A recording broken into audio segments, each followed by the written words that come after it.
আসসালামু আলাইকুম রহমতুল্লাহি ওবরকাতুহু ওয়া মাগফিরাত। প্রিয় বন্ধুগণ, ইসমে আজম কাহাকে বলে এবং ইসমে আজম কি, ইসমে আজমের ফজিলত কি? বন্ধুরা, এমন একটি দোয়ার সাথে পরিচয় করে দিচ্ছি, যেই দোয়াটি আপনারা যদি ফজরের নামাজের পর 100 বার পড়েন, ছোট্ট একটি দোয়া, মাত্র ছোট্ট একটি দোয়া, ফজরের নামাজের পর যদি 100 বার পড়েন, সাথে সাথে আপনার জীবনের গুনাহগুলি আল্লাহ রাব্বুল আলামিন মাফ করে দিবে। বন্ধুরা, আপনারা যদি জীবন একদিন শুধু একবার যদি পড়েন ফজরের নামাজের পরে, তাহলে সাথে সাথে আপনাদের জীবনের গুনাহগুলি আল্লাহ পাক মাফ করে দিবে। তাহলে আসুন, এটি কেমন দোয়া এবং এই দোয়াটি কি এবং এই ছোট্ট দোয়াটি আপনারা কিভাবে পড়ব এবং ছোট্ট দোয়াটি কিভাবে আমল করব।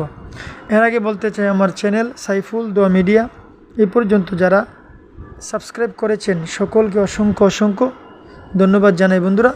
আর যারা এখনও সাবস্ক্রাইব করেননি, আমার চ্যানেলটি সাবস্ক্রাইব করে নেবেন। প্রিয় বন্ধুগণ, এখন আসুন দোয়াটি কিভাবে আমল করবেন।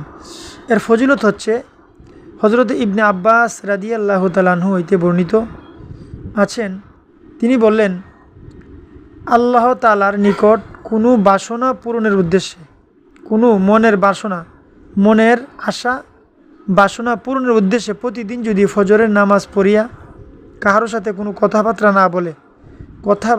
না বলিয়া এই দোয়াটি, মানে যে ছোট্ট দোয়াটির কথা বলছি, এই দোয়াটি আপনারা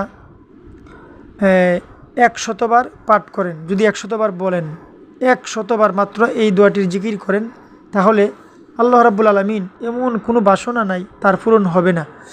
আপনি যদি ফজরের নামাজের পরে আমলটি করেন, ইনশাআল্লাহ আপনার মনের বাসনা, মনের আশা আল্লাহ রাব্বুল আলামিন পূরণ করে দিবে।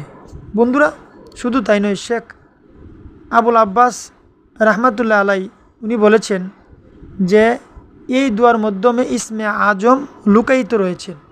এই দোয়াটির মাধ্যমে, যেই দোয়াটির কথা আমি বলবো, এই দোয়াটির মাধ্যমে ইসমে আজম লুকায়িত রয়েছে।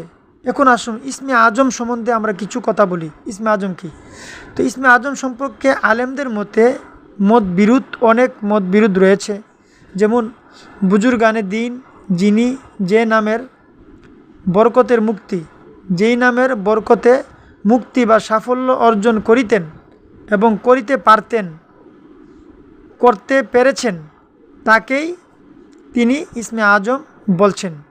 মানে যেই নামের জিকির করে, যেই নামের সাধনা করে, যেই নামের আমল করে আল্লাহ পাকের নৈকট্য হাসিল করতে পেরেছেন, সেই নামটাকেই আল্লাহ রাব্বুল আলামিনের সেই নামটাকেই ইসমে আজম বলতেন আল্লাহর ওলি যারা তারা, এবং বুজুর্গানে দিন যারা তারা বলতেন। তো ইহাই মত বিরোধের কারণ এটাকে মত বিরোধ বলেছেন।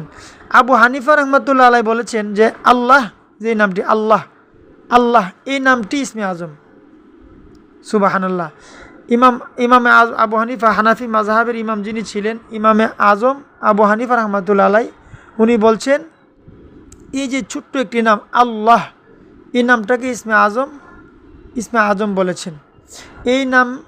এই নামের যেমন একটি কিতাব আছে ইরশাদুত তালিবিন, এই কিতাবের মাধ্যমে বর্ণিত আছেন রাসূল করিম সাল্লাল্লাহু আলাইহি ওয়াসাল্লাম বলেছেন, যেই ব্যক্তি ফজরের নামাজ পড়ার আগে অথবা পরে আল্লাহ এই নামটি 100 বার পাঠ করবে, অর্থাৎ জিকির করবে, আল্লাহ জিকির করবে, 100 বার জিকির করবে, এবং আমি যে 6টি নামের কথা বলবো, এই 6টি নাম ইসিম একবার পড়িবে, সেই ব্যক্তি গুনাহ হইতে এমনভাবে মুক্ত হবে যেন সে এইমাত্র মাতৃগর্ভ থেকে জন্মগ্রহণ করেছেন। যেমন একটি ছোট্ট সন্তান মাতৃগর্ভ থেকে জন্ম হওয়ার পরে যেমন বেগুনাহ মাসুম থাকে, নিষ্পাপ থাকে, সেই ব্যক্তিরা যেন সাথে সাথে নিষ্পাপ হয়ে, বেগুনাহ মাসুম হয়ে, একদম পরিষ্কার হয়ে মাসুম হয়ে গিয়েছে। সুবহানাল্লাহ। তাহলে আসুন, কোন দোয়াটি ফজরের নামাজের পরে 100 বার আল্লাহ জিকির করে যেই 6টি দোয়া, যেই 6টি ইসিম আপনারা পড়বেন, ইসিমটি হচ্ছে, 1 নম্বর হচ্ছে জাল্লা জালালুহু, 2 নম্বর হচ্ছে ওয়া আম্মা নাওয়ালুহু, 3 নম্বর হচ্ছে ওয়া জাল্লা সানাউহু, 4 নম্বর হচ্ছে ওয়া তাকাদ্দাসাত আসমাউহু, 5 নম্বর হচ্ছে ওয়া আজামা শানুহু, 6 নম্বর হচ্ছে ওয়ালা ইলাহা গাইরুহু। এই 6টি নাম পড়ে যারা এই 6টি নাম পড়ে 100বার আল্লাহ আল্লাহ জিকির করে, এই 6টি নাম যারা পড়বে সাথে সাথে সে মাসুম হয়ে, বেগুনাহ হয়ে, মাসুম হয়ে সে যেন একদম সে দুনিয়াতে মাসুম বাচ্চার মতন যে আগমন করেছে এরকমভাবে সে পরিষ্কার হয়ে একদম বেগুনাহ মাসুম হয়ে গেছে। বন্ধুরা, আমি নামগুলি, যে 6টা নাম আমার ভিডিওতে আমি দিয়ে দিব, আপনারা পড়ে নেবেন ইনশাআল্লাহ।